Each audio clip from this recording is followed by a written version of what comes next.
Çiftlikten sofraya arkadaşlar. Şu eti görür müsün? Aman Allah'ım. Evet arkadaşlar, Aşkabat Restoran'ın çiftliğindeyiz şimdi. Evet arkadaşlar, Aşkabat Restoran'da hep bu koyunların etini yiyeceksiniz. Herkesi bekleriz ha.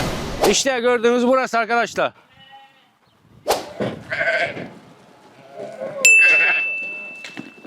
Oh. Evet.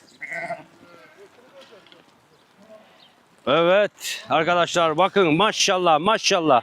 Evet arkadaşlar Aşkabat Restoran'ın çiftliğindeyiz şimdi.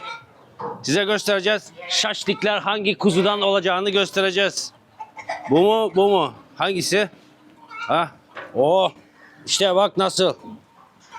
Çiftlikten sofraya arkadaşlar. Çiftlikten sofraya. Bakın kuzulara. Evet. Evet. İşte görüyorsunuz arkadaşlar.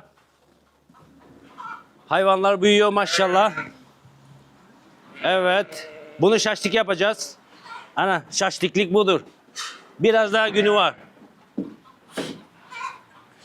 Şöyle. Hop. Evet arkadaşlar. Aşkabat Restoran'da yediğiniz şaşlıklar ha bu kuzunun etindendir ha. Hiçbirinizi unutmayın. Evet arkadaşlar. Yiyeceğiniz samsalar, mantı, pilime, fiçiler eti ha bu gördüğünüz etlerdir. Bak görüyor musun bunu? Bak bak bak bak. Şu eti görür müsün? Aman Allah'ım. Evet arkadaşlar. Yediğiniz yemeklerin eti bu ettir.